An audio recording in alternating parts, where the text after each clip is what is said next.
new profits for farmers. So thanks for asking about it. Yes, Washington Journal live every day at 7 a.m. Eastern. We'll take you live now to the Senate Foreign Affairs Committee, Foreign Relations Committee. They're getting set to hold the confirmation hearing for the Director General of the Foreign Service, the Ambassador to Yemen, and the Ambassador to Australia. It's live here on C-SPAN 3. I'll say one more time. I've in the past been able to unarrest people when they've been arrested. I no longer have the ability to do that, so I would just hope that everybody would remain quiet and respectful. We have some outstanding nominees here today that we want to hear from. We're going to hold the nomination hearing for 4 positions. Our nominees today are Arthur B. Culverhouse to be Ambassador to Australia, the Honorable Carol Perez to be Director General of the Foreign Service, Christopher Hensel to be Ambassador to Yemen, John Barza to be Assistant Administrator of USAID for Latin America and the Caribbean, Sarah Ann Lynch to be Ambassador to Guyana, and Lynn Tracy to be Ambassador to Armenia. First, however, we have a very distinguished guest, one of my best friends in the Senate, if not the, has served our state with distinction in many ways. He's here to introduce a great friend of both of ours, and out of respect for him so that he can go on about other business today, we're going to call on him first before we make opening comments. With that, we welcome the great Lamar Alexander from Tennessee. Thank you, Senator Corker. It's good to be in your committee, Senator Menendez, Senator Cardin, Senator Brasso. It is my privilege today to introduce to the committee Arthur B. Culverhouse, Jr., and I am going to do that by saying a few words about him and a few words about the country that President Trump has nominated him to be the ambassador to. First, about A.B. Culverhouse, Jr. He is the most accomplished lawyer I know, and I do not know many of any public servants more accomplished than he is. That may sound like an extravagant claim, but I mean it sincerely. He had the great advantage of being born and raised in 10 Mile, Tennessee, so that got him off to a good start. Then he went to the University of Tennessee, where, according to the professors there, he had the highest grades in finance of anybody, and that lasted for a long time. He was selected as a Reuteland Scholar at New York University Law School, which is sort of a public service scholarship for outstanding students who want to practice law in the grand manner. As he became legislative counsel to Howard Baker, our senator, who later became majority leader of the United States Senate, and whose daughter is in the audience today. He became counsel to both John McCain and Donald Trump during their campaigns as they began to consider vice presidential selections. He was counsel to President Ronald Reagan while he was in the White House. And in the midst of all that, he has been the chairman of one of the world's largest law firms, O'Melveny & Myers. I won't read all the other activities that he's had, but they're enough to establish him as enormously well qualified for this position. He was awarded by President Reagan the President's Citizens Medal, an award established in 1969 to recognize citizens who perform exemplary deeds of service. He was a member of the President's Foreign Intelligence Advisory Board and the Intelligence Oversight Board, the U.S. Chamber of Commerce Commission on Regulation of U.S. Capital Markets, Board of Visitors of the U.S. Naval Academy, member of the Board of Trustees of the Brookings Institution, and the Howard H. Baker Jr. Center for Public Policy at the University of Tennessee. So he's enormously well qualified. That's my comment about A.B. Culverhouse, Jr. Now, a short comment about Australia, a country to which he has been nominated to be ambassador. My family lived there in 1987 for 6 months, and at a dinner there, I heard the Governor General of Australia talk about the relationship between the United States and his country. He said, "It is a happy accident of fate that the Constitution of the United States was being signed in 1787 just as our first fleet was sailing eastward across the Atlantic from Rio to Cape Town on the third leg of its 10 months long voyage. The fleet carried a cargo of convicts who would have been on their way to Georgia in the United States had not the American Revolution succeeded and denied the British the opportunity to send their prisoners to America. Then he went on. The links between our two nations, Australia and the United States, have evolved from earliest times. Our pioneers, like yours, were as unlikely a band as one could conceive. Your gold rush spilled into ours. Our Constitution has been built on yours. Our soldiers have died together, and we have shared freedoms of speech and of association and of laws and of humanities and of civil liberties. And now both of us are a melting pot. This is the Governor General of Australia speaking. We read your prose, we speak your poetry, we watch your plays and films, we even watch your terrible television dramas. Mr. Chairman, the English are our ancestors, the Australians are our cousins, and I would suggest they are our first cousins. They deserve to have, as the representative of our country to them, one of our finest. I believe that A.B. Culverhouse Jr. is one of the finest public servants we have. I hope he is confirmed rapidly by this committee and by the full Senate. And the only other thing I would say is that I'm more than a little jealous that he is the Tennessean who gets to be the ambassador to Australia. If he's confirmed by the Senate, which I hope he will be, he will have a wonderful experience ahead of him. Thank you, Mr. Chairman. Thank you. Thank you very much. Would you like to say anything before? With that, you're welcome to, we understand you're very, very busy and would like to leave.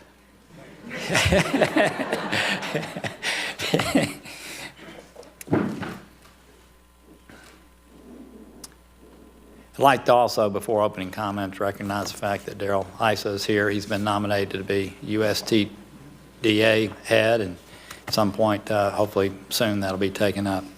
Today, as I mentioned, we'll consider the nominations of 6 individuals to serve our nation both at home and abroad in a variety of important positions. We welcome all of you here, as we did in the back of the room, and thank you for your willingness to serve. Thank you very much. First, we have Mr. Arthur B. Culverhouse of Tennessee to serve as ambassador to Australia. Mr. Culverhouse brings with him a wealth of experience in both government and the private sector. He previously served as top aide to U.S. Senator Howard Baker and as the White House counsel to President Reagan, and for decades he practiced law with the firm of O'Melveny and Myers, where he is currently chair emeritus and of counsel. Through his work on various presidential advisory boards, numerous nonprofits, and countless political campaigns, Mr. Culverhouse has gained a reputation as a person of integrity and of great intellect. It is a personal honor for me that I'm able to call him my friend, and I know he will represent our nation well in Canberra.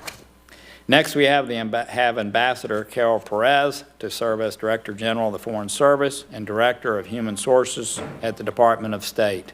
While much of the attention usually is given this position focuses on the role it plays in relation to foreign service, this position is also the Chief Human Resources Officer for Civil Service. Thank you. Ambassador Perez is a career member of the Foreign Service and currently serves as our ambassador in Santiago, Chile, where she has been stationed since 2016. Having previously served as the U.S. Consul General in Milan and Principal Deputy Assistant Security in the Human Resources Bureau, Ambassador Perez is amply familiar with the Bureau she will be heading and brings with her a variety of State Department management experience as she takes on her new role. Next, we have Mr. Christopher Hensel to be Ambassador to Yemen. Mr. Hensel is also a career member of the Foreign Service and has completed numerous tours across the Middle East. Currently serves as Deputy Chief of Mission at our embassy in Riyadh, Saudi Arabia, and as the post to Yemen is currently based in Saudi Arabia, he is already familiar with the environment where the mission he is headed is located. Having viewed the conflict in Yemen from inside the kingdom for the last 2 years, Mr. Hensel brings with him a unique perspective and a wealth of knowledge both of the conflict and of Saudi Arabia's influence in the country.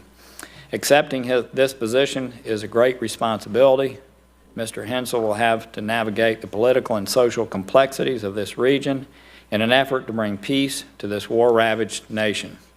Next, we have Mr. John Barza to serve as Assistant Administrator of USAID for Latin America and the Caribbean.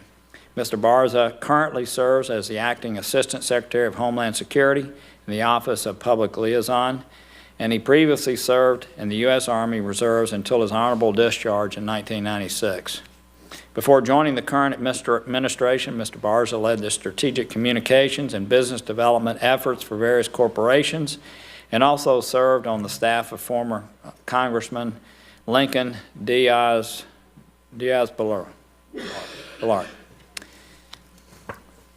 Mr. Barza's family came to this country after fleeing oppression from Cuba. He has vast knowledge of Latin America and is a fluent Spanish speaker. As you can tell, I am not. With his personal background and his experience in both government and the private sector, I believe he will be an asset to USAID in furthering its mission in Latin America and the Caribbean.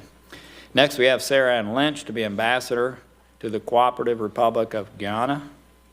As Career Foreign Officer, currently serving as Senior Deputy Administrator in USAID's Bureau for Latin America and the Caribbean, I believe she has the experience and management skills necessary to serve as Head of Mission in Georgetown. Finally, we have Lynn Tracy to be Ambassador to Armenia. As a Career Foreign Service Officer with deep experience in Eurasian affairs, I believe she will be an asset for the United States and the Caucasus. Our thanks to all of you for being here, and with that I'll turn to my friend, the Ranking Member, Bob Menendez, for any opening comments he wishes to have. Thank you, Mr. Chairman. This is, first of all, there's no more room at the table to have the hearing, so we have maxed out on the number of nominees who are here, but we congratulate you all. It's in a pretty extremely impressive and distinguished panel of nominees from varied backgrounds and agencies. Among others, we have a U.S. Ambassador, a former counsel to the President of the United States, a holder of the Secretary's Award for Heroism. So we thank you all for your service and your continued willingness to serve. Mr. Hensel, while we have serious challenges all over the world, I expect that you may receive more attention than some of your colleagues on this panel. As our Deputy Chief of Mission in Riyadh for the past 3 years, you've had a front row seat to the crisis in Yemen. You understand the dynamics, the stakes, the key actors, and I hope that you'll be able to provide us some insight into the trajectory of U.S. policy towards Yemen and the Saudi coalition's efforts there. I hope you can provide some insight not just into the facts on the ground, but what we assess to be our objectives and our specific diplomatic and political tools for achieving them. With more than 10,000 people dead, 14 million people on the brink of starvation, millions displaced and suffering, the status quo is not tenable, and we need some strong diplomacy. So we look forward to your insights. The Ambassador to Armenia is a very important position of great interest to me. Armenia experienced a change in government earlier this year, and we encourage the continuing strengthening of democratic institutions in the country. Many challenges remain outside the borders of this small nation. I remain concerned about the aggressive role of Azerbaijan in the conflict in Nagorno-Karabakh, and I welcome the efforts of the Minsk process to find a path forward. The Kremlin has made no secret of its agenda to undermine democracies across the world, and we must work together to counter such malign Russian influence in Armenia. Central to my work in Armenia over the years has been my advocacy for the truth with respect to the Armenian genocide. I've long worked in the United States Senate to push for an honest accounting of the Armenian genocide and to ensure that anyone who represents the United States government does so as well. In every session of Congress since 2006, I have introduced or co-sponsored resolutions affirming the facts of the Armenian genocide. When I was the chairman of this committee, I was proud to preside over the first ever passage of an Armenian genocide resolution out of the committee. I've also scrutinized ambassadorial nominees to Armenia and other countries in the region. These actions are motivated by what I believe is a moral imperative for us all to recognize the atrocities against the Armenian people. So I look forward to engaging with you on your views with respect to the genocide this afternoon. Next, with Mr. Barza, the nominee for Assistant Administrator for Latin America and the Caribbean at USAID, a region of the world that I have spent a lot of time on. If confirmed, Mr. Barza will assume this position at a time of many challenges in the region, from the economic and humanitarian crisis in Venezuela to the challenges of insecurity and violence in Central America, driving thousands to flee to the consolidation of peace in Colombia after more than a half a century of war. And at a time when the oppressive regimes of Cuba, Venezuela, and Nicaragua continue to carry out human rights violations. The Assistant Administrator's position is an important one, as it requires vision and leadership to carry out the agency's mission of promoting democratic values and advancing inclusive economic growth. I look forward to hearing from you, as well as from Sarah Ann Lynch, our ambassador nominee to Guyana, a country with many challenges but also much potential. I'm also pleased that the President has nominated 2 well-qualified candidates for the positions of the ambassador to Australia and the DG of the Foreign Service. I look forward to hearing from both of them. Australia is a key ally. It's instrumental to our diplomatic security and economic success in the Indo-Pacific and dealing with the challenge of a rising China. And the DG of the Foreign Service is essential for a well-functioning Department of State. So we look forward to all of your testimony and to having an opportunity to ask you some questions. And with that, Mr. Chairman, I yield back to you. Thank you. It would be good if you just gave your testimony in the order that we introduced you, and I know you may have some family members that we'd love to meet. There's plus and minus having 6 people here today. We've asked that you shorten your comments to 2.5 minutes if possible, just to help everyone out. A little less time in front of C-SPAN, but a little quicker. As you will realize as this moves through, the quicker the better for the nominees. And with that, again, thank you for wanting to present yourself for service in this way. We are grateful to you and your families. And with that, AB, if you'd begin, we'd appreciate it. Yes, sir, Mr. Chairman. Should I introduce my family first? Okay, I'm joined today by my 3 daughters, Liz, Sarah, and Ann, their 3 husbands, Steve, Jim, and Mike, and my 3 grandsons, 3 of my 5 grandsons, Joe, Ty, and Connor, the 2 youngest grandsons, in the interest of regular order and no protest, are not here since they're 3 years old and 1 year old. But I'm a lucky person to have so represented by some people I love dearly. Thank you. Chairman Corker, Senator Mendez, it is my deep honor to testify before the committee as the President's nominee to be Ambassador to Australia, a vital and steadfast ally of the United States. I'm sit here today in the Dirksen building on the same floor and just a few steps away from where my government service began as Chief Legislative Assistant to Senator Howard H. Baker, Jr., a fellow Tennessean. Howard took a risk in hiring me right out of law school to be his chief legislative assistant, although I was recommended to him by a then young Tennessee lawyer named Lamar Alexander. Howard later took me with him to the Reagan White House, where he recommended to President Reagan that I be appointed counsel to the President when Howard became White House Chief of Staff. It was therefore my rare privilege to work in a White House led by 2 American presidents, President Ronald Reagan, of course, and then Vice President George H.W. Bush, whom we honor this week.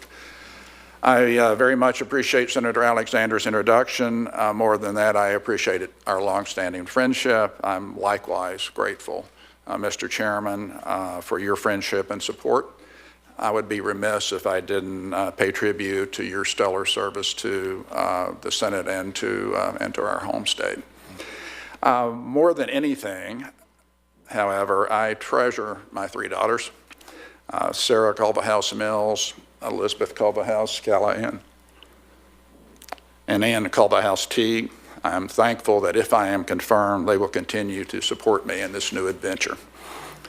The United States and Australia have been formal allies since 1951, but friends for far longer.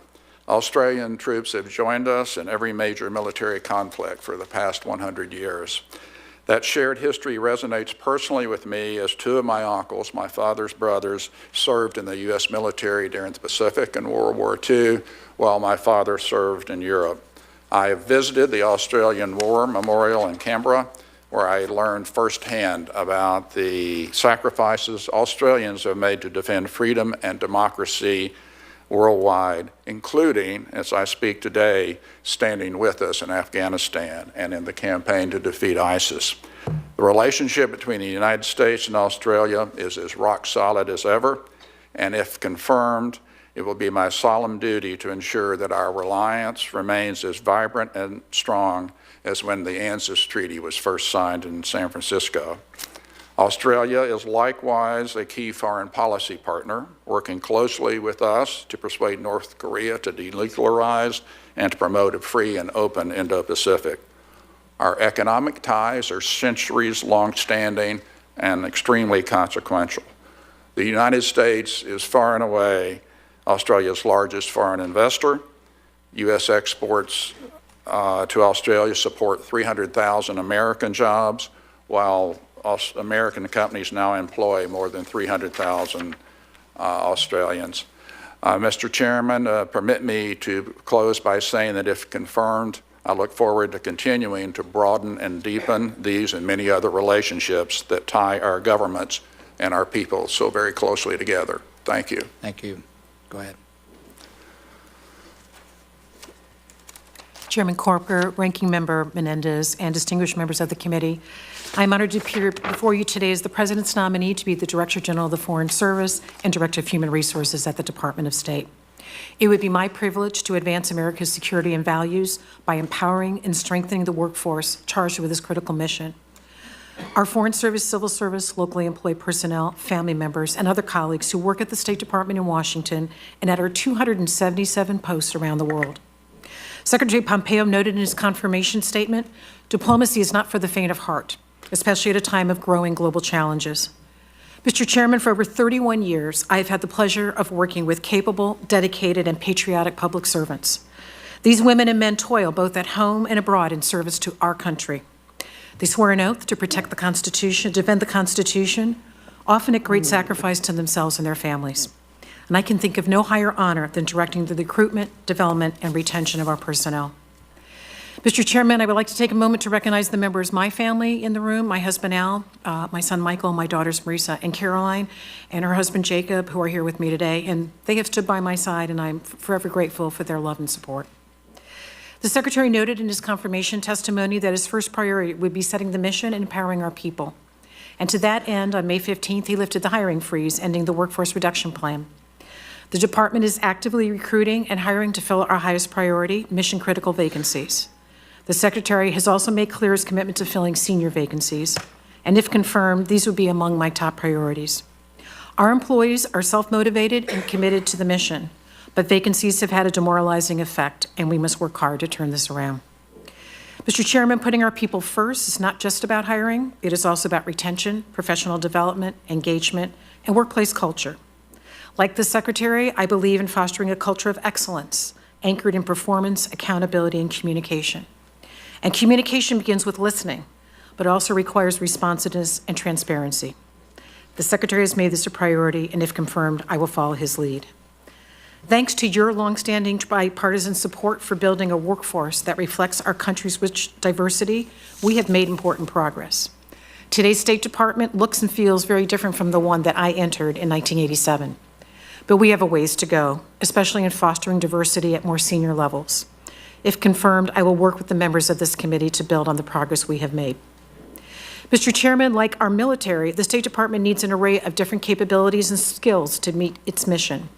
Our almost 14,000 Foreign Service employees are a forward-deployed force, doing everything from opening markets for American companies to preventing the spread of weapons of mass destruction. Our nearly 11,000 civil service personnel are the department's institutional memory and are subject matter experts. Our 50,000 locally employed staff are the mainstay of our U.S. diplomatic operations abroad. But whatever our position or title, as the Secretary has noted, we are one team with one mission and with one future. And I will work to enable this team effort to advance America's security, prosperity, and freedom. We live in a complex and changing world. Change has always been with us, but the pace has accelerated exponentially. Successful organizations share one characteristic: they adapt. And while our people excel at adapting, the department as an institution has had a mixed record of doing so, and this must change. The Secretary has emphasized the need to be nimble, smart, and relevant. But to deliver better results for the American people, the department must do a better job of supporting its own personnel. And if confirmed, I am committed to doing just that. Thank you for the opportunity to appear before you today. Thank you. Chairman Corker, Ranking Member Menendez, members of the committee, it is an honor to appear before you today as President Trump's nominee to serve as ambassador to the Republic of Yemen. I'm grateful to the President for his nomination and to Secretary Pompeo for his continued trust and confidence. I welcome the opportunity to discuss Yemen today. First, I want to publicly thank my amazing wife, Adrienne, and our children, Claire, Brendan, and Joey. I've had the privilege of serving as a Foreign Service officer for 32 years and have spent most of my career focusing on the Middle East and the Muslim world. I cannot imagine having done this without the support of my family. Families are an essential part of the Foreign Service, and they share both the rewards and the hardships of Foreign Service life. Mr. Chairman, Ranking Member Menendez, members of the committee, if confirmed, I will work to advance our country's foreign policy and national security interests in Yemen.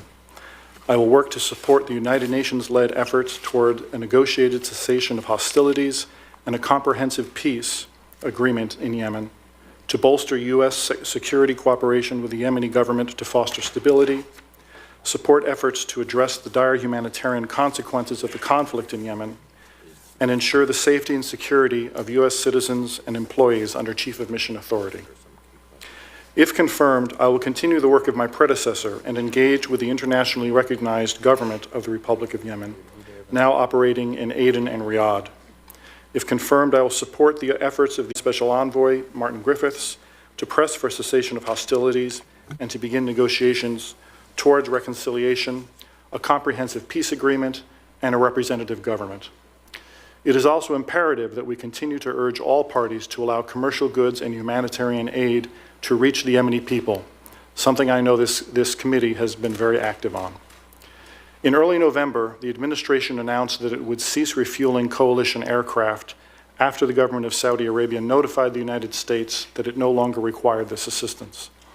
At our urging, the Saudi-led coalition has incorporated the no-strike list into its target development procedures, stopped the use of cluster munitions, changed its rules of engagement to incorporate U.S. recommendations, and established the Joint Incident Assessment Team. The United States will continue to press the coalition and the Republic of Yemen government to minimize civilian casualties and expand urgent humanitarian efforts throughout the country. The United Nations estimates that 22 million Yemenis, 80% of the population, are in need of assistance. An estimated 14 million people could face severe food insecurity if conditions worsen.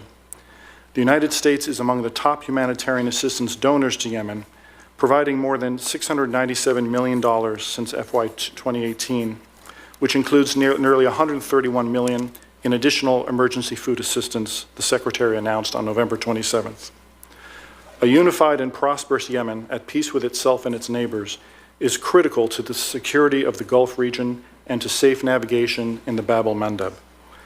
The United States will continue to lead the international community's response to mitigate the humanitarian crisis, while helping to build a stronger foundation for durable peace.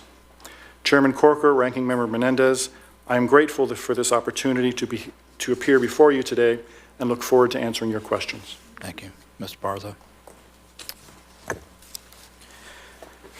Chairman Corker, Ranking Member Menendez, and distinguished members of the committee, I am honored to appear before you today as the nominee to serve as the Assistant Administrator for Latin America and the Caribbean at USAID. I am deeply grateful to President Trump and USAID Administrator Mark Green for the support and confidence they have placed in me with this nomination. If confirmed, I look forward to working closely with the U.S. Congress to ensure that USAID's programs in the region advance U.S. national security and geopolitical interest. As I begin my remarks, I would like to recognize the outstanding leadership of Sarah Ann Lynch, seated here with me, and Steve Olive, who have headed up USAID's LAC Bureau for the past 2 years. Thanks to their efforts, the LAC Bureau has been able to continually and successfully function in sometimes challenging times. I would also like to take this opportunity to thank my wife, Lisa, and my daughters, Camille and Olivia, who are here today, seated behind me, for their unwavering love and support. As the son of a Cuban refugee who grew up amongst immigrants from throughout the Western Hemisphere, my understanding of the forces that deny people the ability to live in freedom, prosperity, and safety in their own countries isn't just something I know because of academic studies. It is part of my history. I know it innately and viscerally. Throughout my career in public service as a member of the U.S. Army Reserves for almost a decade, as a congressional staffer working in the U.S. House of Representatives, and as an appointee in the executive branch at the Department of Homeland Security, I've always appreciated the ability of an individual to make a difference. If confirmed by the Senate, the charge before me of leading the Latin American and Caribbean Bureau of USAID is a great one. The men and women of the LAC Bureau are engaged in critical work throughout the hemisphere. If confirmed, it'll be my responsibility and greatest honor to ensure that each and every individual in the Bureau has the guidance and resources they need to accomplish their mission of furthering the U.S. national interests by ensuring the growth of freedom, prosperity, and democracy throughout the Western Hemisphere. It would be a particular honor to serve under Administrator Mark Green. His unwavering moral compass and leadership in the execution of the USAID mission is inspirational. If confirmed, I also look forward to working closely and collaboratively with this committee to tackle the scourges of corruption, impunity, failed governments, and dictatorial regimes that plague too many in our part of the world. I am humbled by the opportunity being afforded to me as an individual to enable positive change for countless individuals in our world. If confirmed, I can without hesitation or reservation pledge to you that I will endeavor to bring every talent and skill that I may have to the challenges before me in furtherance of the USAID LAC mission. Mr. Chairman, members of the committee, thank you for the opportunity to testify before you today. I'm honored to be here, and I welcome your questions. Thank you. Ms. Lynch. Chairman Corker, Ranking Member Menendez, and distinguished members of the committee, I am honored to appear before you today as President Trump's nominee to serve as the next U.S. Ambassador to the Cooperative Republic of Guyana. I am deeply grateful to the President, Secretary Pompeo, and USAID Administrator Mark Green for the support and confidence they have placed in me. If confirmed, I pledge to work closely with you, with this committee and its staff, and other members of the Congress to advance our nation's interests in the Cooperative Republic of Guyana. I would like to take this opportunity to thank my husband, Dr. Kevin Healy, who is with me here today, for all his support over the years. Our children could not be here, but I would like to also thank them, Mariah, Garrett, and Dylan, for their support as well as for their service to AmeriCorps City Year, the U.S. Army National Guard, and various community organizations. I am also extraordinarily grateful for the encouragement of my mother, Evelyn, a former member of World War II's Cadet Nursing Corps, and my late father, Robert, an Army veteran of World War II. My passion for international affairs was sparked years ago when I was accepted into the U.S. Peace Corps. I was honored to serve as a Peace Corps volunteer in Morocco and continued my work in international affairs as a USAID Foreign Service officer, serving for the past 25 years overseas in Bangladesh, Peru, Afghanistan, and Iraq, and in Washington, most recently in the Bureau for Latin America and the Caribbean. Having served over half my career working on issues related to Latin America and the Caribbean, I am particularly honored to be considered for this important position in a region that is near and dear to my heart. If confirmed, I will proudly promote U.S. values and represent the United States in Guyana, a melting pot of ethnic and religious diversity. I pledge to work with Guyana in areas of mutual interest as we seek to support the government of Guyana as the country emerges as a petroleum producer, increase fair and reciprocal bilateral trade and investment, and work with the Guyanese government and people to build upon gains in democratic governance, the rule of law, and citizen security. A secure, democratic, and prosperous Guyana will be a key ally for the United States for years to come in the region that we share. This is a particularly momentous time for Guyana, a country that the World Bank currently identifies as middle income. However, the discovery of significant reserves of oil in recent years could alter the equation for this small nation. As such, it is critical that the country not fall into the trap of the resource curse. Guyana must continue to look for opportunities to diversify its economy, improve its governance, and strengthen its civil society. If confirmed, I will look for ways to build upon the work that Guyana has already done to chart a productive course for its future. I look forward to enhancing U.S.-Guyanese relations and exploring every opportunity to engage with the government and the people of Guyana to help them fulfill their ambitious agenda. Also, as the Secretary of State's representative to CARICOM, if confirmed, I will work closely with our regional partners to broaden our engagement under the U.S. Caribbean 2020 strategy. Finally, as a matter of the highest priority, I will strive to protect U.S. mission personnel and private U.S. citizens in Guyana. Chairman Corker, Ranking Member Menendez, and committee members, I thank you all again for the opportunity to appear before you today, and I welcome your questions. Thank you. Thank you, Ms. Tracy. Mr. Chairman, Ranking Member Menendez, and distinguished members of the committee, I am honored to appear before you today as President Trump's nominee to be the next U.S. Ambassador to Armenia. If confirmed, I pledge to work closely with this committee and all members of Congress. I'm pleased to be joined today by my mother, Carol Sue Tracy, and my sister, Anita Jepsky. I want to thank them as well as other family members who could not be here today. I particularly want to acknowledge my father, Albert Tracy, who passed away 3 weeks ago. He was a constant source of strength and encouragement and was so proud and happy when my nomination was announced. Throughout my 24 years of public service, my family's support has meant everything to me during some very tough and dangerous assignments. Mr. Chairman, the overall goal of our Armenian policy remains an independent, democratic, and prosperous Armenia at peace with its neighbors, and we continue to affirm our commitment to a sovereign Armenia free to choose its own partners.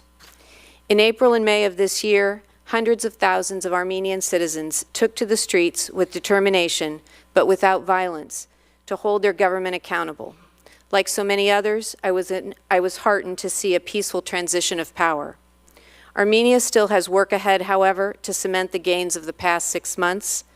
If confirmed, I would continue our efforts to support the democratic aspirations of the Armenian people, and we are grateful for the assistance from Congress that has made a lasting impact on Armenia's economic development and democratic transition.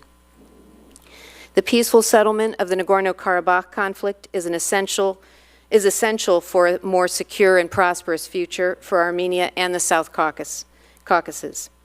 If confirmed, I will support the administration's commitment to achieving this goal. Mr. Chairman, the horrific events of 1915 represent one of the worst mass atrocities of the 20th century, when 1.5 million Armenians were deported, massacred, or marched to their deaths in the final years of the Ottoman Empire. As President Trump stated on Armenian Remembrance Day this year, such atrocities must not be repeated. If confirmed, I pledge to do everything in my power to remember the victims and encourage Turkey and Armenia to acknowledge and reckon with the painful elements of the past. Armenia has been a steadfast partner on many fronts, and the bonds between Armenia and the United States are further bolstered by the active participation of the Armenian American diaspora. If confirmed, I will do everything in my power to strengthen and deepen the U.S.-Armenian partnership. Finally, as a veteran of multiple high-danger postings, questions of safety and security for American citizens and embassy personnel will have my complete attention and will be my highest priority if confirmed.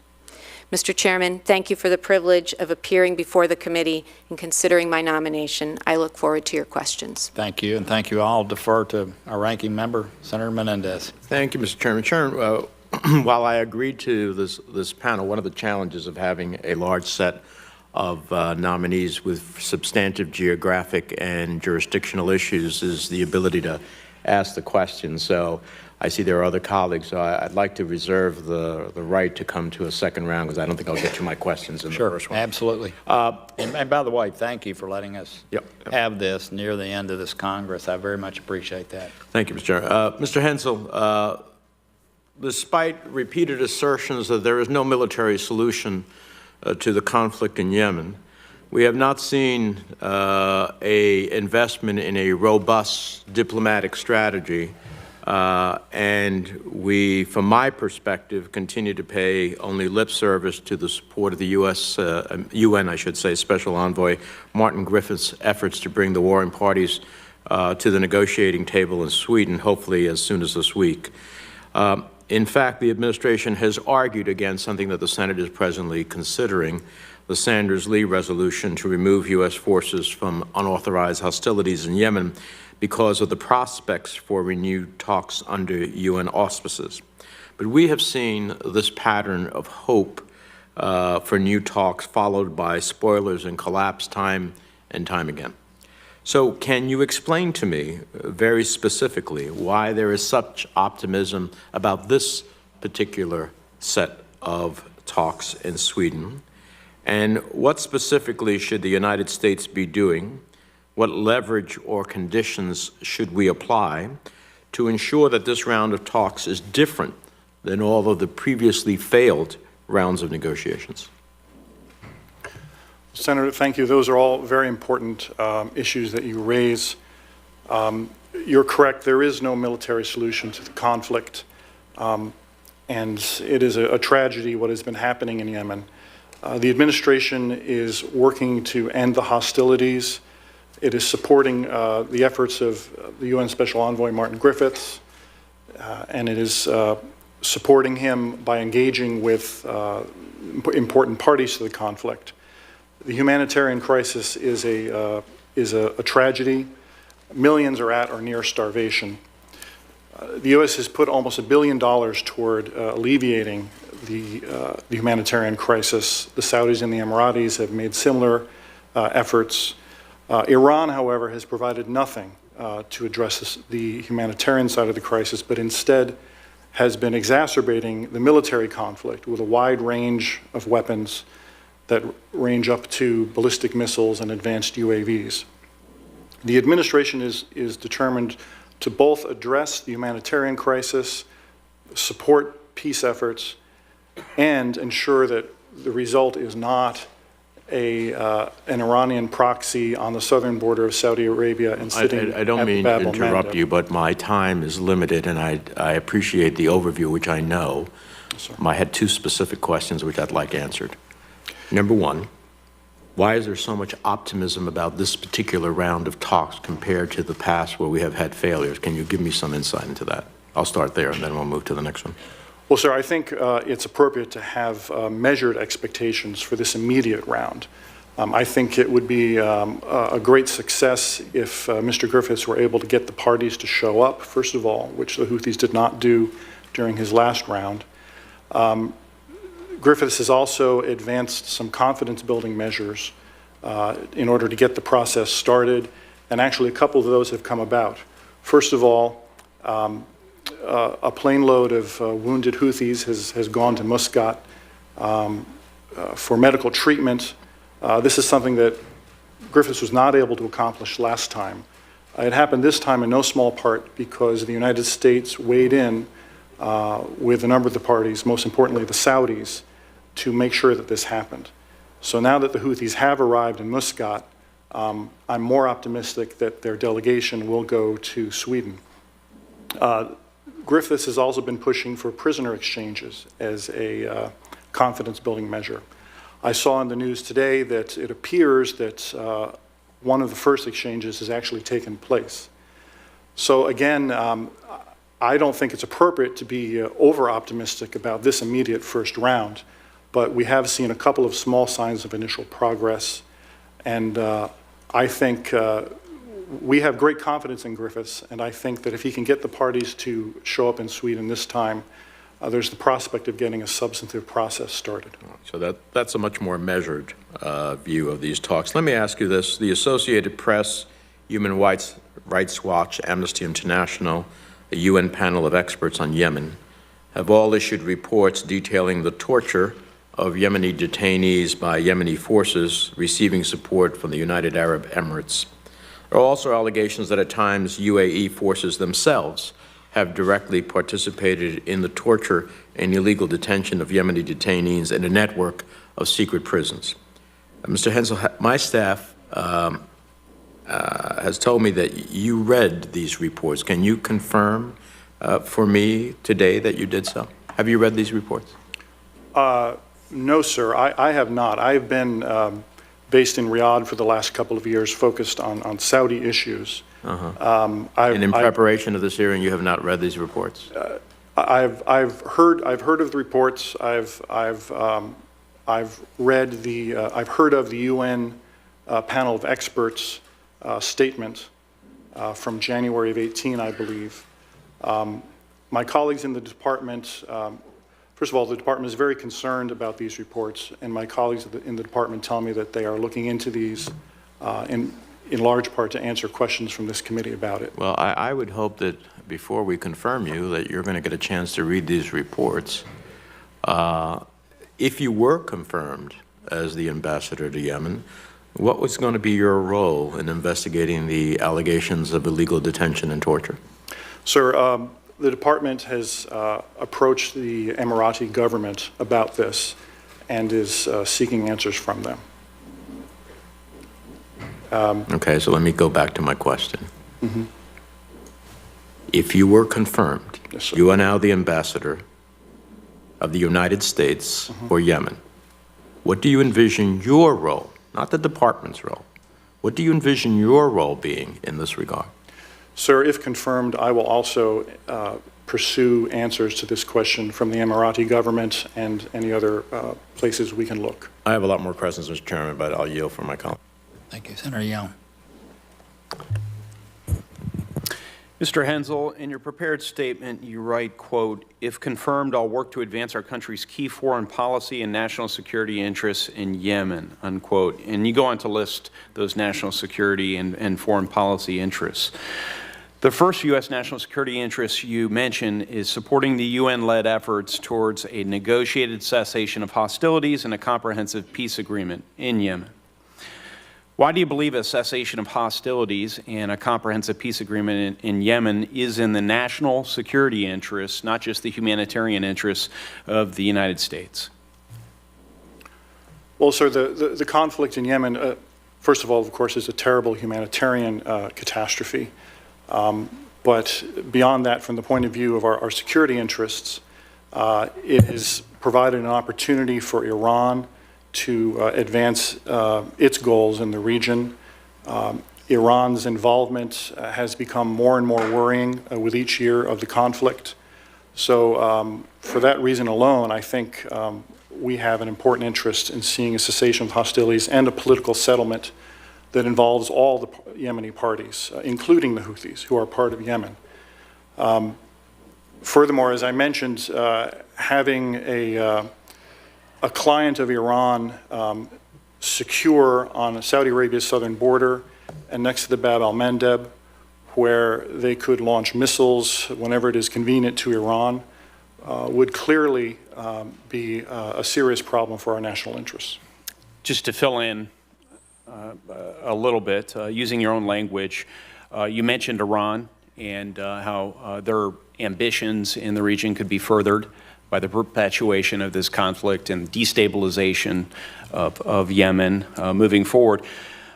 You mentioned in your written testimony local power vacuums in ungoverned spaces that have been created by the civil war that the Houthis and terrorists have exploited to threaten important partners in the region, Saudis and others. You also say that the civil war in Yemen has complicated our ongoing counterterrorism efforts.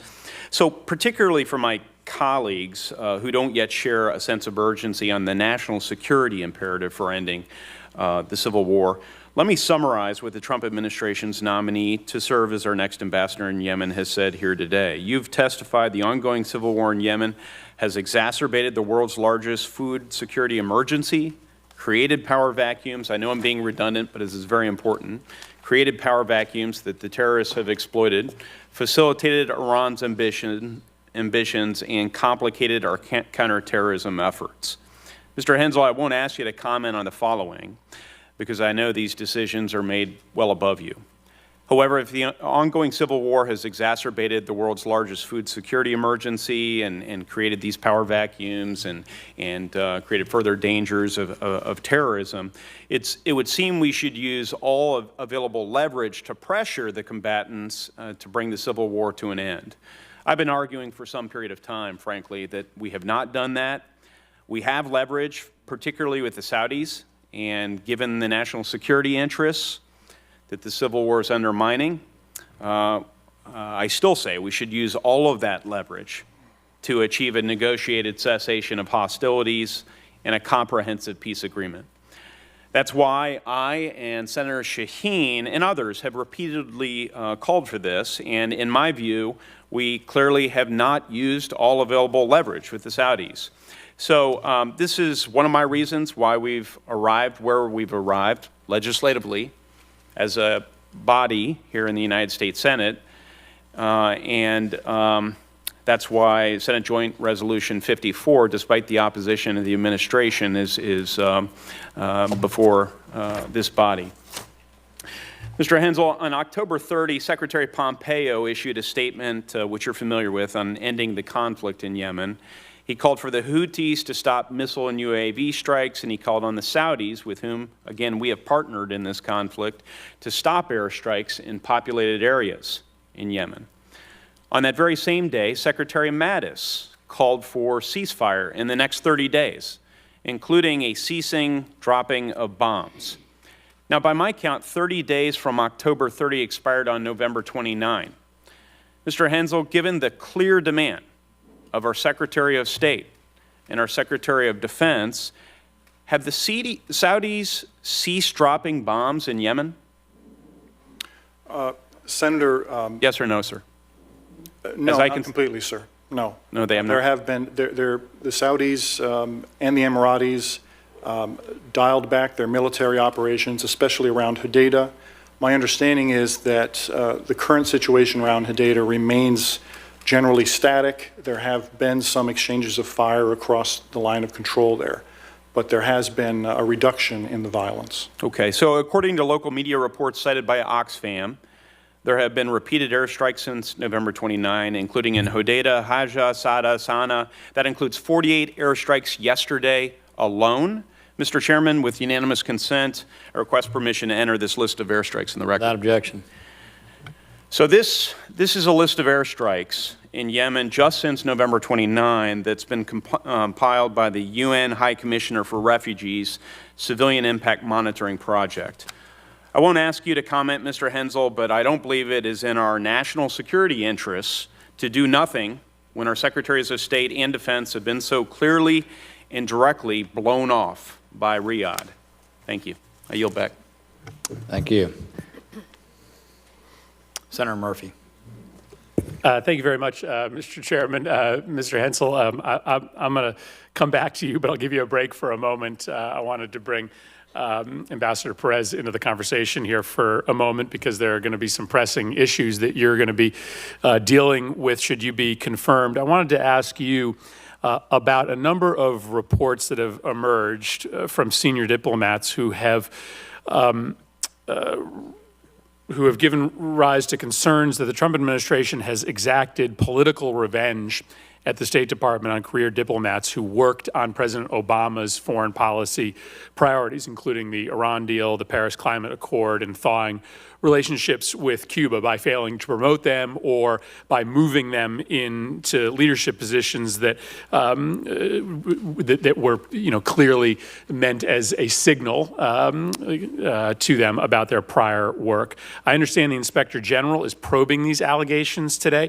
Do you know do you have any update as the Inspector General's work on this matter? And do you think that the proper protections are in place today to protect our career diplomats from an overtly political agenda to push them out or damage their careers given what they have worked on under previous administrations?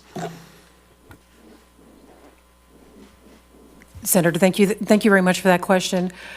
First of all, the kinds of things that you're talking about right now are illegal. They're illegal under both Title V and under the Foreign Service Act. And we have those protections in place. I, unfortunately, do not have an update on where that investigation is. I'm currently serving as the ambassador to Chile, so I am aware of these cases from what I've read in the press. My understanding is there are two different investigations, one for the Office of the Inspector General, one with the Office of the Special Counsel. And so, if confirmed, my job will be to make sure that our employees understand what their protections are under the law, and to make sure that we do work with those entities to give the documents that they need and to support those investigations going forward. And if there are any recommendations from these reviews to implement those recommendations. Absolutely, Senator. Thank you. Mr. Hensel, thank you for the time in our office. Thank you for your commitment to this very difficult job. I wanted to raise one additional issue with you. Some concerning recent reports from the Guardian newspaper have found that weapons from the United States that were given to our partners in the Saudi-led coalition have ended up in the hands of militias that are linked to al-Qaeda and ISIS. These weapons include rocket launchers, grenades, and rifles. We also hear repeatedly from researchers and partners and nonprofits on the ground that the coalition provides arms and financing for radical Salafist groups, militias that are often the most zealous fighters against the Houthis. This is not something the United States is engaged in on the ground. This is something that our coalition partners are engaged in on the ground. Are you aware of these reports? Do we have end-use requirements that prohibit the transfer of weapons to third-party groups? And what is the U.S. policy towards the coalition's support for these dangerous Salafist militias inside Yemen?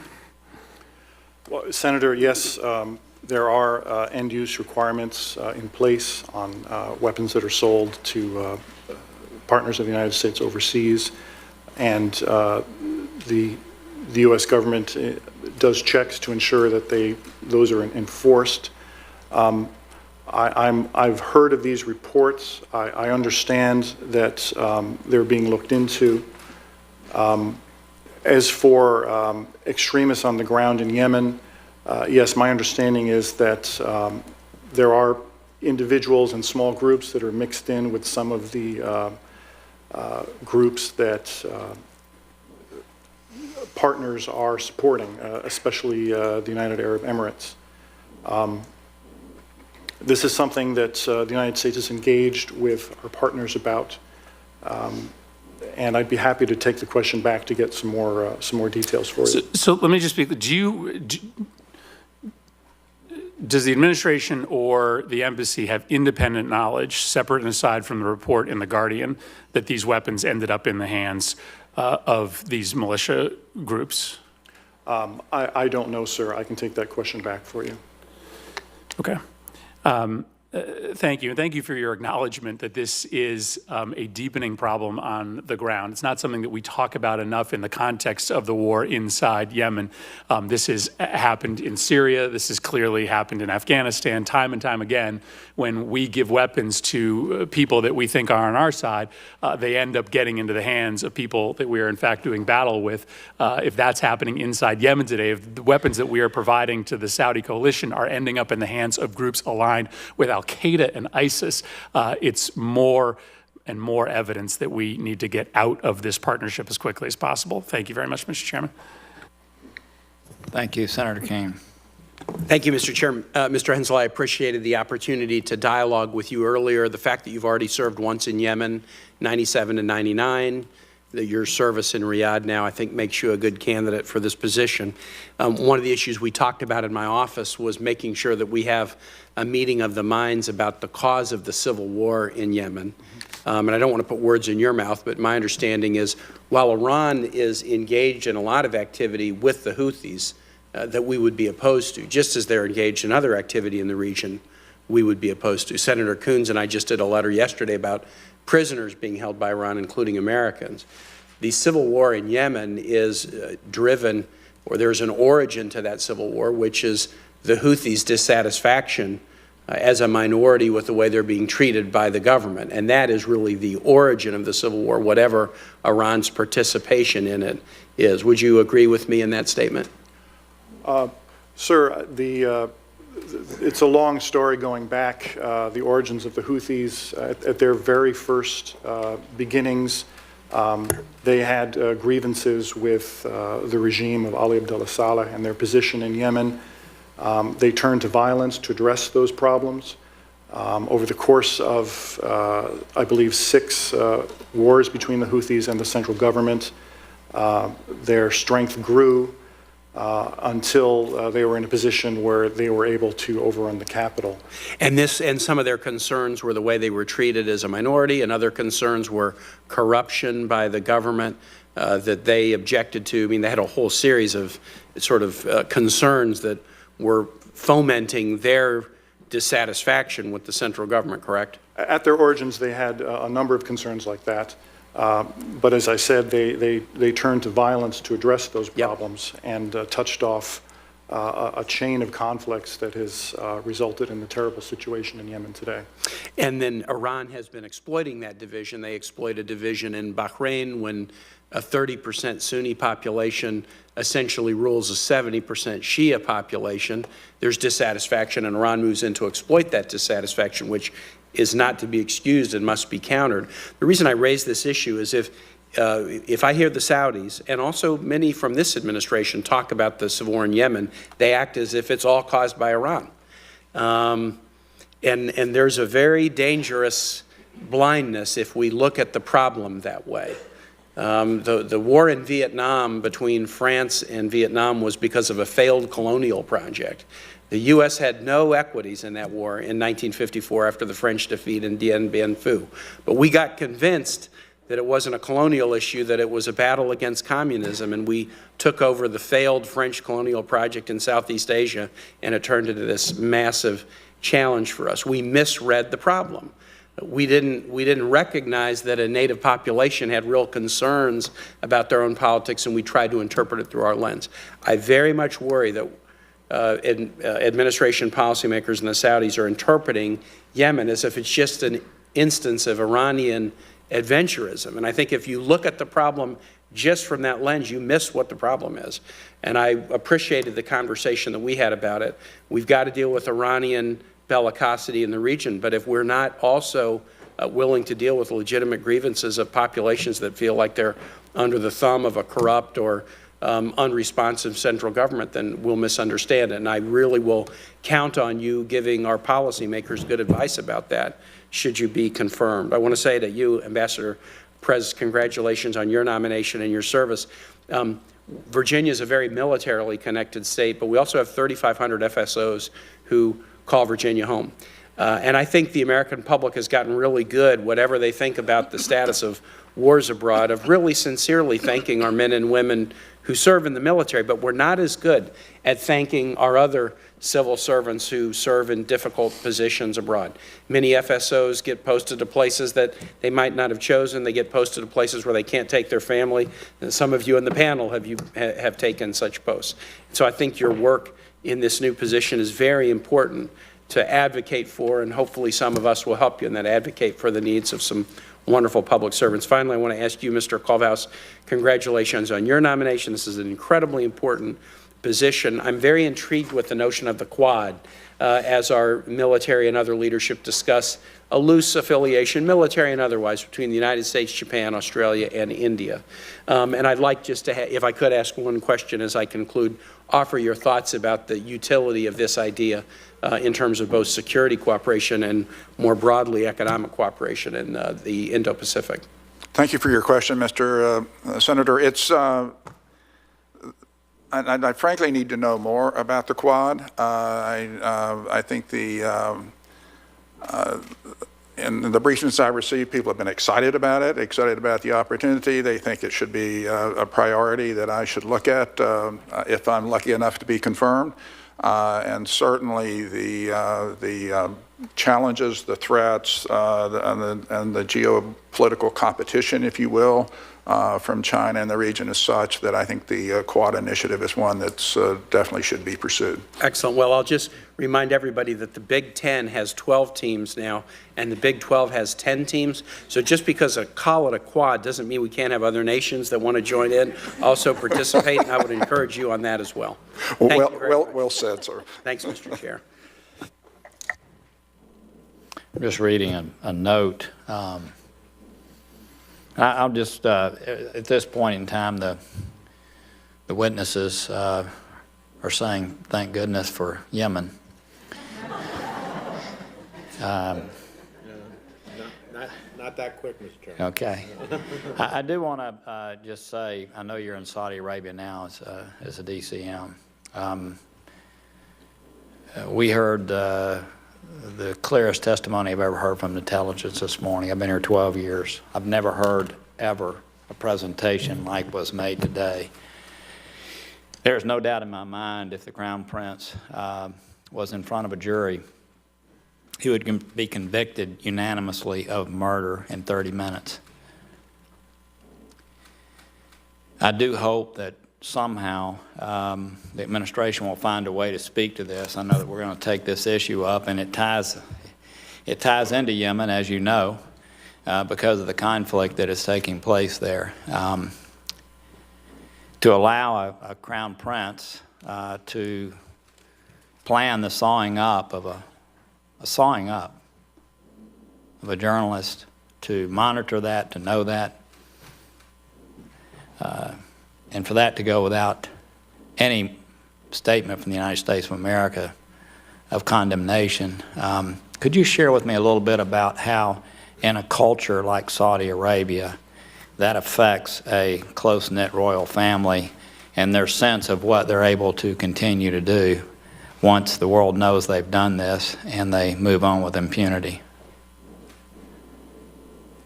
Well, Senator, these are very important issues.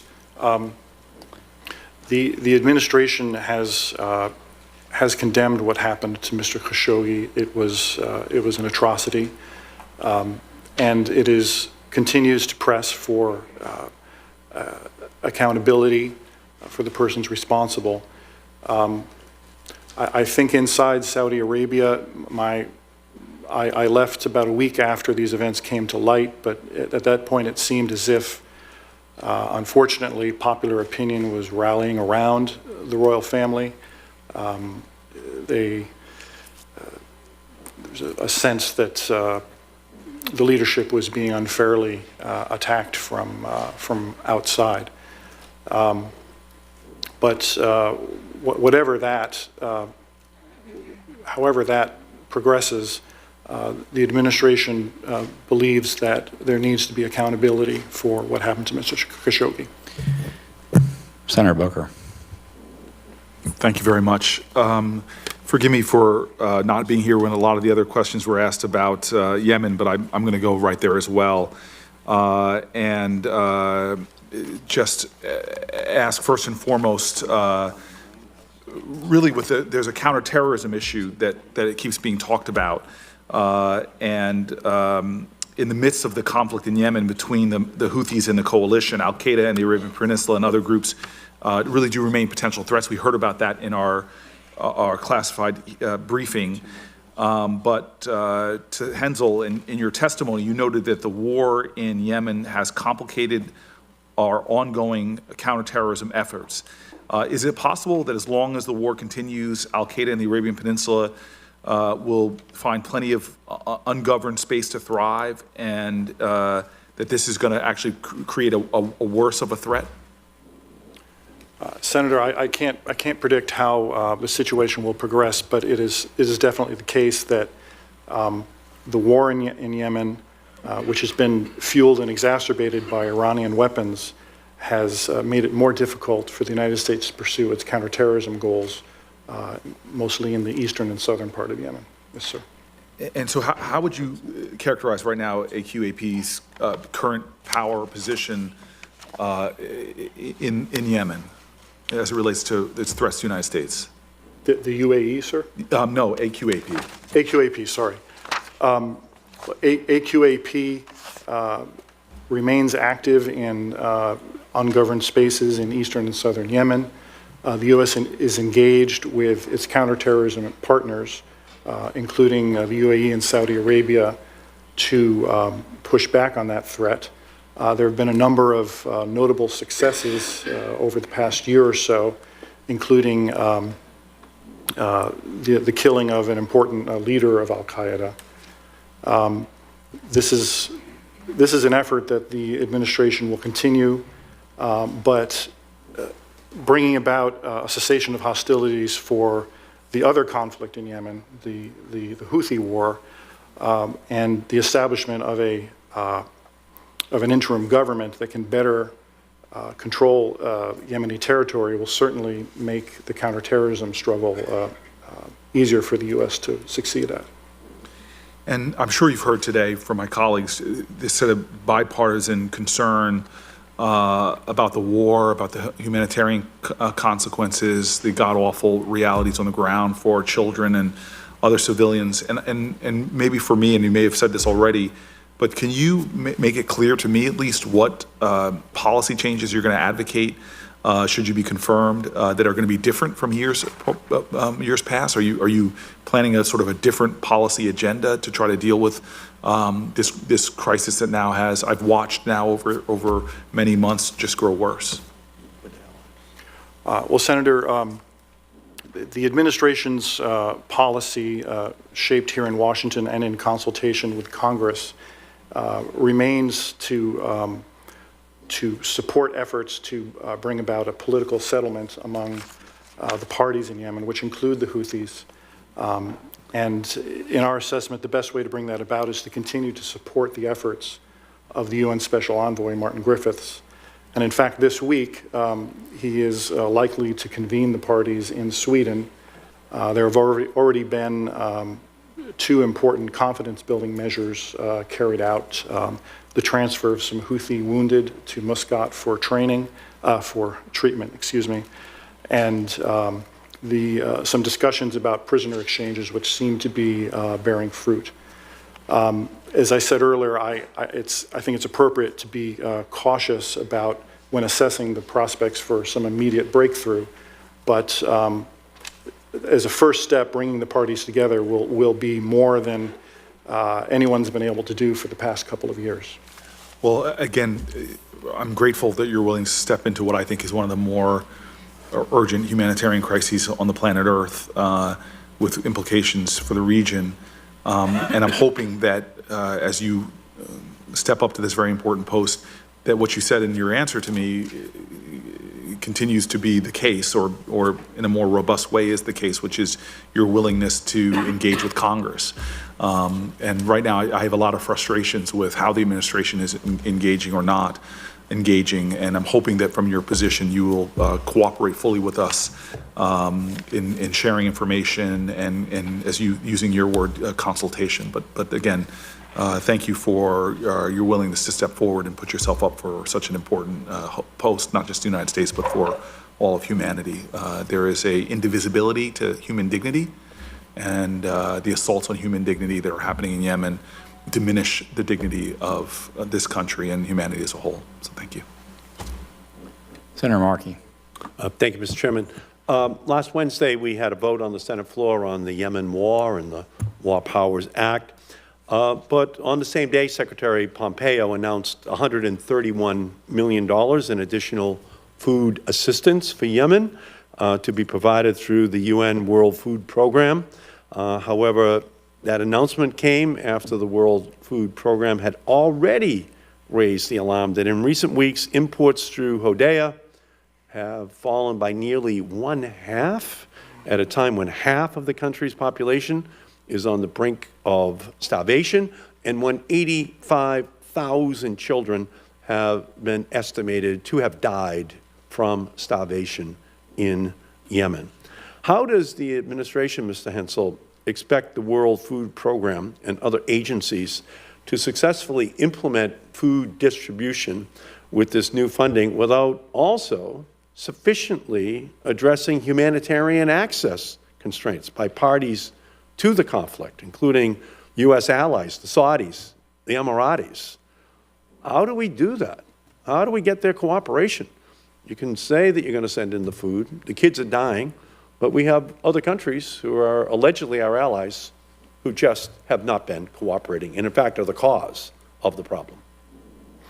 Senator, you're absolutely right that humanitarian access and access for commercial goods is of utmost importance given the horrible humanitarian situation in Yemen.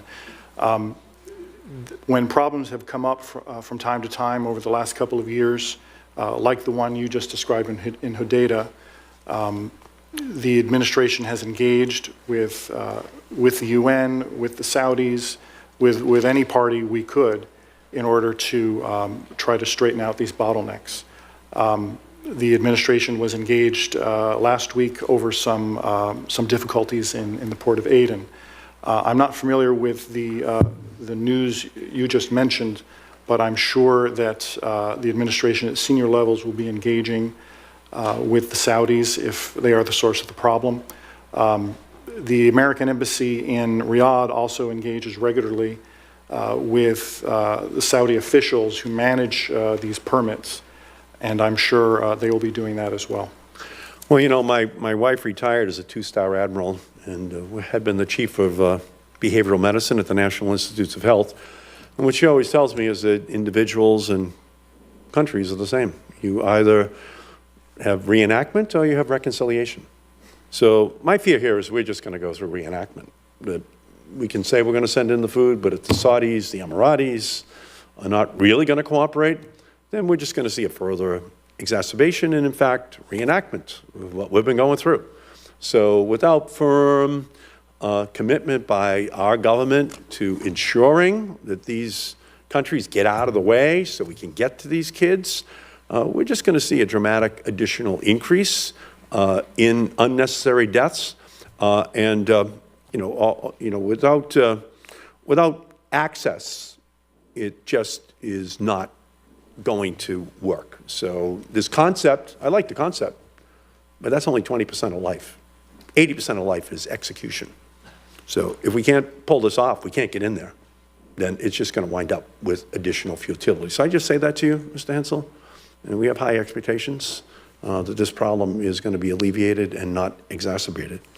On Armenia, my question is, it seems unlikely that the Trump administration will change its longstanding U.S. policy on how we refer to the Armenian genocide. How will you address calls by the Armenian community to call what the 1915 slaughter was a genocide? Senator, thank you for that question.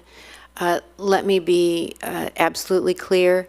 The Trump administration and I personally acknowledge the historical facts of what took place at the end of the Ottoman Empire, the mass killings, the forced deportations, and marches that ended 1.5 million lives and a lot of suffering. And I will, if confirmed, do everything in my power to acknowledge and respect the losses and the suffering and commit myself to participating in any remembrance activities. Well, it's time for us just to stand up and call it what it was. It helps us in the future to have credibility. The peaceful transfer of power in May of 2018 seemed to present an opportunity, but there's been a poor track record on the previous government. So what are we going to do to support the Armenian government in promoting reforms, either diplomatically or through our assistance? Senator, thank you for that question.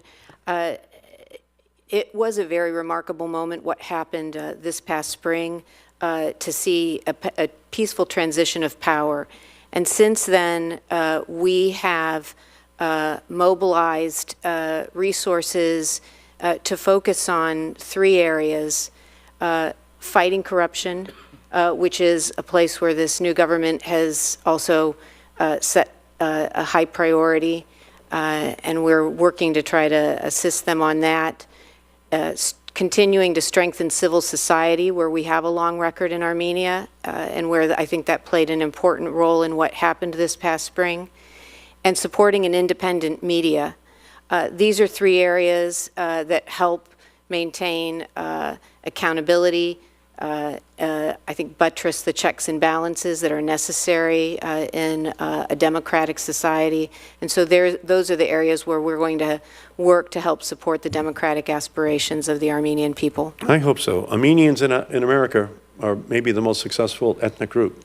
We want to make sure that Armenia, the Armenians who stay, can enjoy all of their God-given abilities as well, and I think we have to help to just continue to promote the reform they're going to need. Thank you, Mr. Chairman. Thank you. Senator Menendez. Thank you, Mr. Chairman. Let me ask all of the nominees first a question I'd like your verbal response to. Will you provide this committee and members thereof with a timely, honest, and candid response to inquiries that are put to you, either if you're an ambassador nominee in a situation on the ground, or if you are heading a department with reference to the jurisdiction of your department? Can you give me a verbal answer to that? Yes, Senator. Yes, Senator. Yes, Senator. Yes, Senator. Yes, Senator. Yes, Senator. Yeah, and I appreciate that, because for us to determine what's the right foreign policy any place in the world, having an honest assessment of what's going on is critical. So I know that while you are nominated by the President, you are advised and consented to by the United States Senate. And so therefore you work for the whole of the American government. And it's important for us to know, as we have experienced most recently on some issues. Let me turn back to you, Mr. Hensel. I am perplexed that, and I have given our government and the Saudis the benefit of the doubt, but no longer, about our assistance to them under the guise that we would create less humanitarian consequence as a result of our military assistance to them and our strategic information to them as to how they go about their missions. Why is it, since you have been the charge d'affaires, why is it that you think that they cannot capture that and succeed at doing it? Is it a lack of will? Is it a lack of capacity, experience? Why is it? Because it's hard to see that a bombing of a school bus is somehow, and other civilian targets, is a perfection of what we are doing. Yes, sir. You're right. These civilian casualty incidents are unacceptable. Even one would be, and the fact that there has been a chain of them is a tragedy. The U.S. Military has attempted to assist the Saudis and the Emiratis with their targeting procedures, their overall operations. I've seen a lot of this work taken place. I believe there have been some results, but clearly the results are not nearly adequate yet. And the administration is committed to continuing to press the Saudis to ensure that there are no more of these incidents.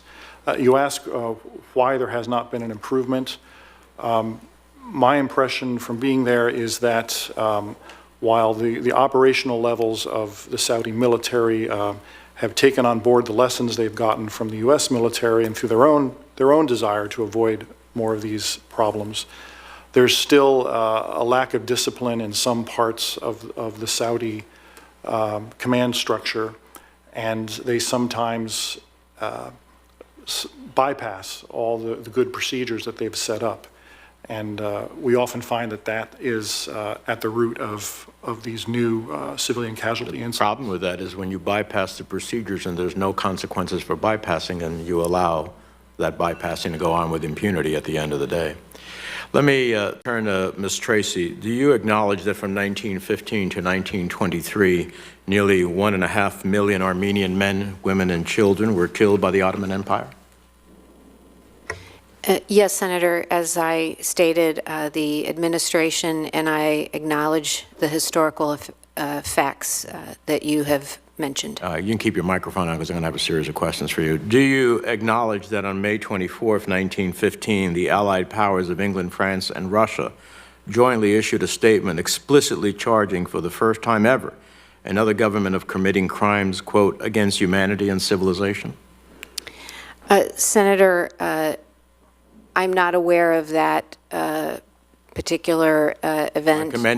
I commend it to your attention, and you give me a written response after you read it. Yes, sir. Do you acknowledge that the United States Holocaust Memorial Council, an independent federal agency, unanimously resolved on April 30th, 1981, that the United States Holocaust Memorial Museum would document the Armenian genocide in the museum, and has done so through a public examination of the historic record?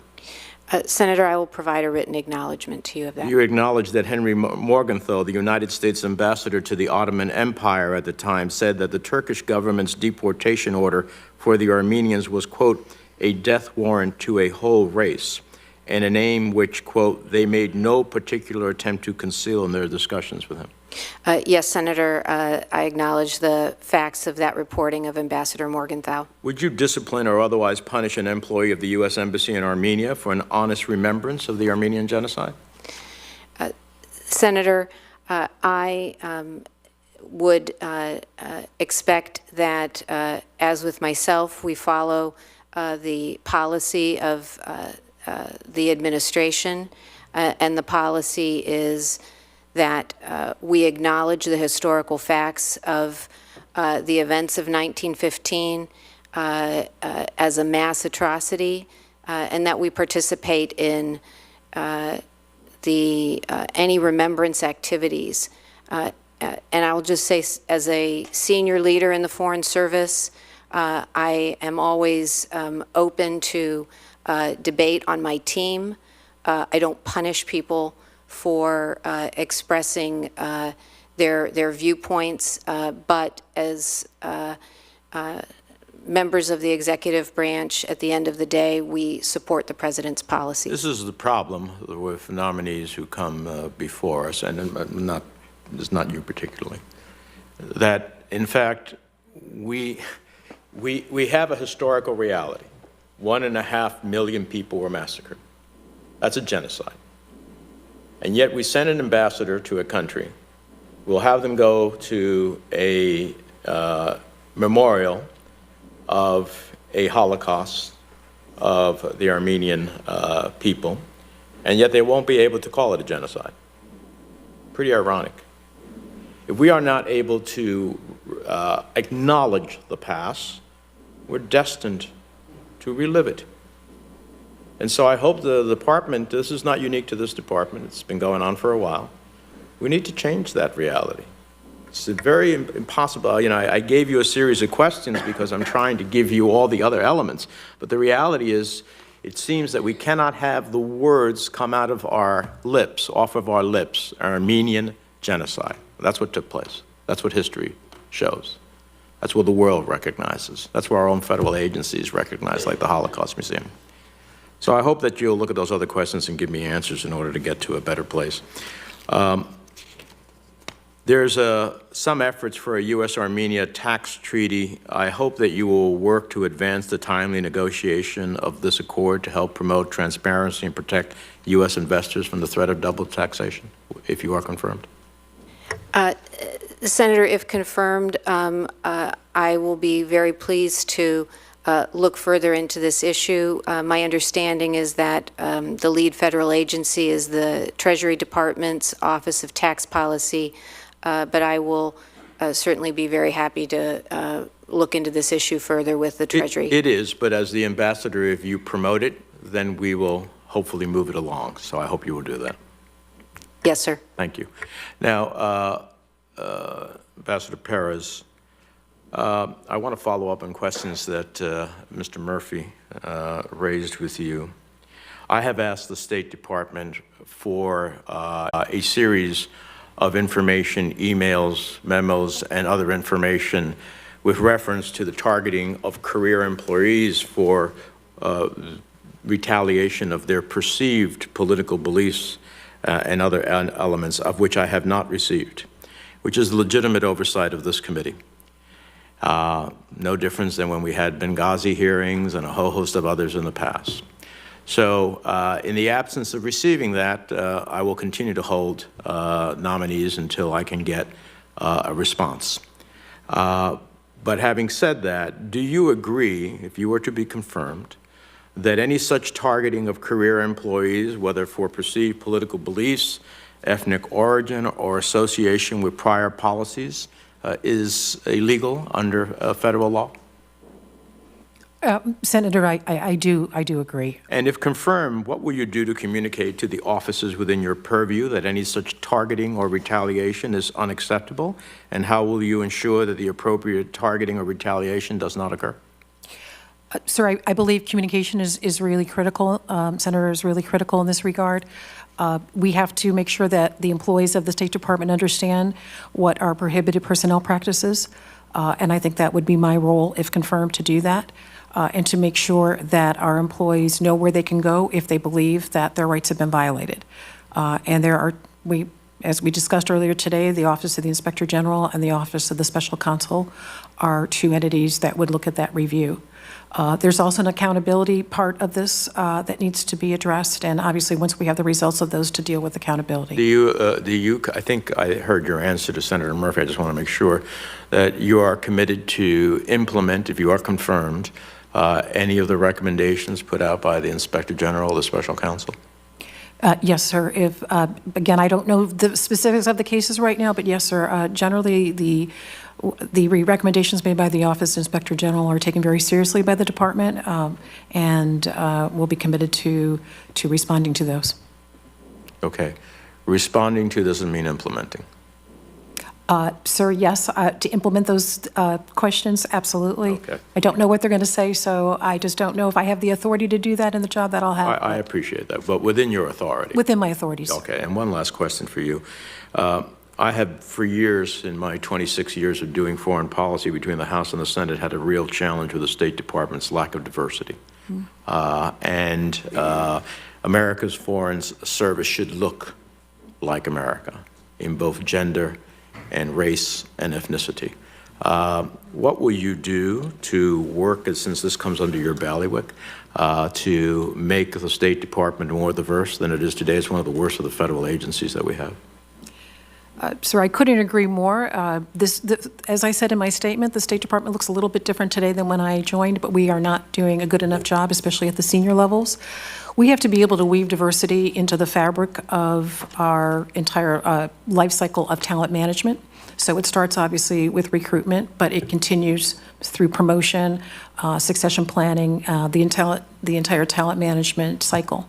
I can tell you as Chief of Mission, I work with a diverse group in Santiago. I'm a better ambassador because of that. I have a better mission because of that. We have people with different experiences, with different opinions. We're better able to represent the U.S. government. So my job is going to be able to make sure people understand why diversity is important, and it has to be a part of everything that we do. I appreciate that. Yep. Mr. Culverhouse, I wonder if you understand the interplay with Australia and China and the influence that China has in Australia and the activities that China is actually taking place in Australia to influence elements of Australian society. Could you give me a sense of that, and how is it that we put our relationship, which started off a little rocky under the administration, in a way that promotes Australia as a critical partner in this part of the world, especially with a rising China that seeks to exert its influence throughout that region in a way that seeks dominance at the end of the day? Yes, Senator, and it's an excellent question, excellent point, and other members of the committee have mentioned it as well. The fact is that China is Australia's largest trading partner, and that gives it outsized influence and outsized opportunities to a nation that's already, let us say, aggressive. And I know that from my commercial experience representing companies, U.S. companies in Asia Pacific. The Australians have recognized some of the aggressive efforts to influence them, have done some house cleaning, have passed domestic legislation, creating a counterpart of our Foreign Agents Registration Act. They have ZTE and Huawei have been denied the opportunity to participate in certain investments. There's been an investment by a Hong Kong company that is in an energy sector that has been denied.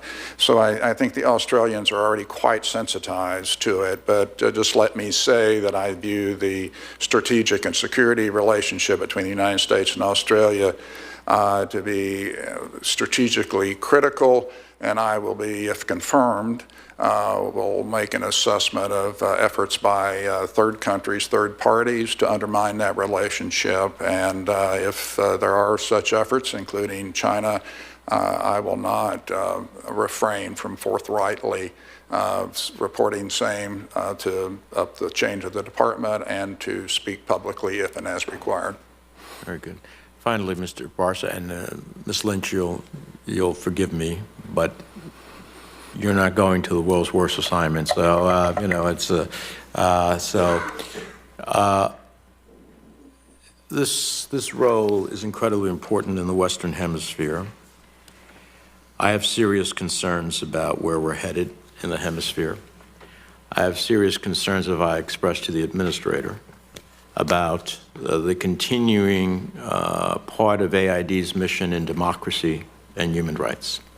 We see a backsliding in democracy and human rights in the hemisphere. We've seen it in Venezuela, of course, longstanding in Cuba, as well as the realities of what is going on in Nicaragua.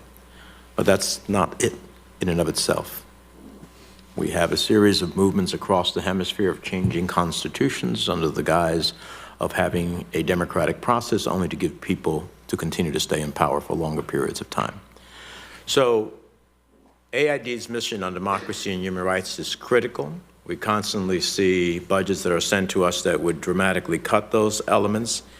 I want to hear from you, if you are confirmed, will you be an advocate for these provisions of AID's portfolio that are critical, I think, to the national interests and security of the United States? Thank you for your question, Senator. I share your belief on the importance of these funds and these activities furthering the national interest. If I did not believe this to be the case, I would not have accepted this nomination. It's a great honor given to me to be nominated to lead the men and women of FLAC in carrying out this work.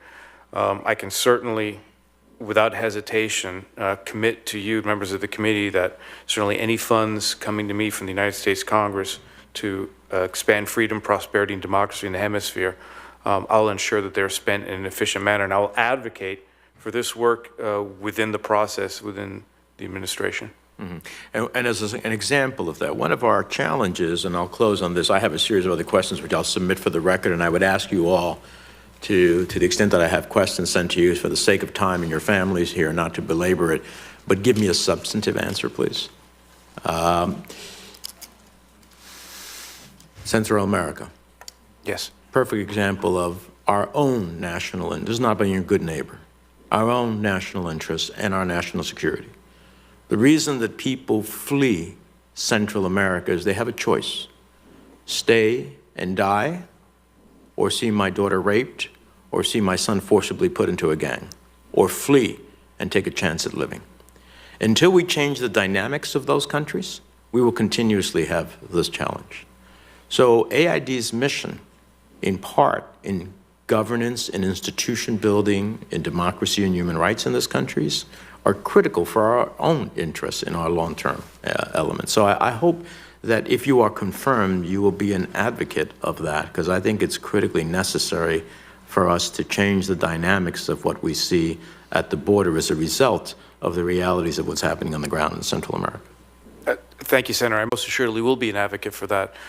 There's certainly a difference between what we're seeing in the border and what you mentioned is going on in the countries. I've always advocated for going for root causes. And it's the root causes that are obviously the drivers between all kinds of migration.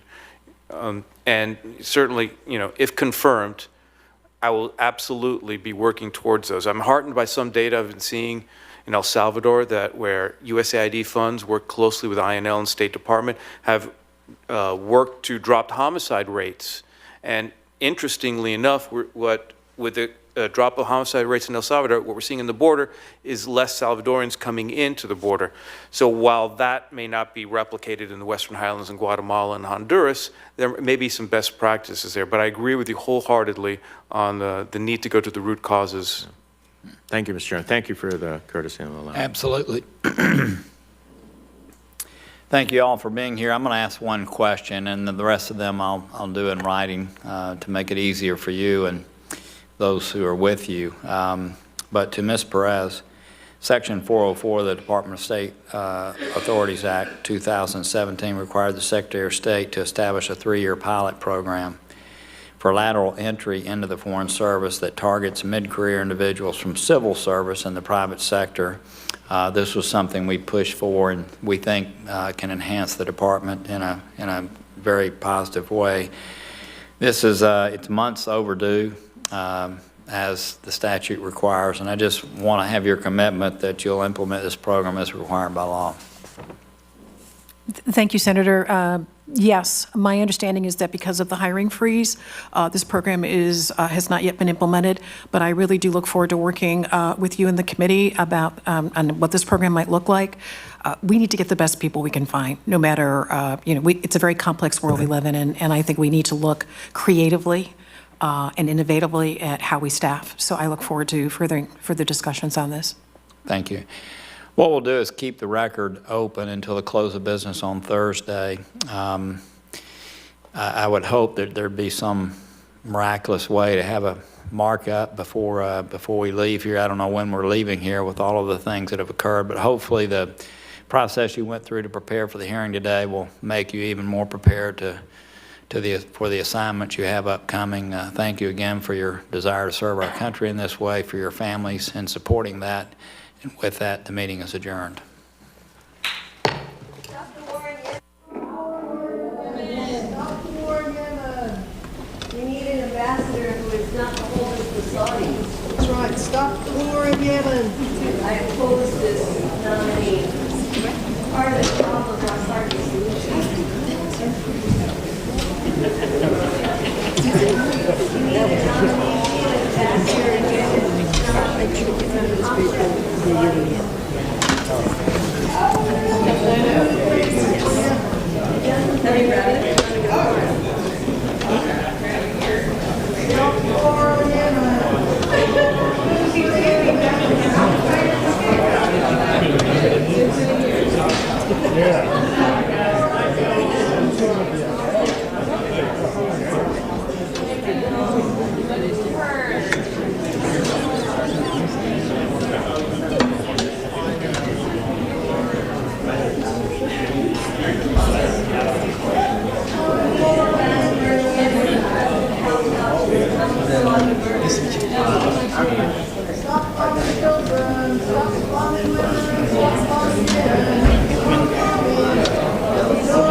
This is your one and only warning, so if you do not stop chanting and protesting, you will be arrested.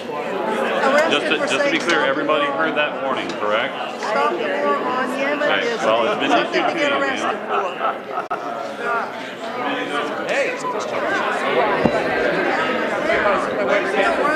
First Amendment. First Amendment. Not in this room, not in this room. This is not a First Amendment area? Why not? The whole country should be a First Amendment area.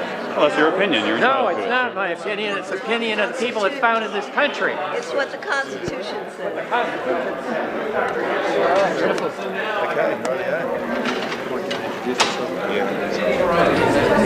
Where did the little boys go?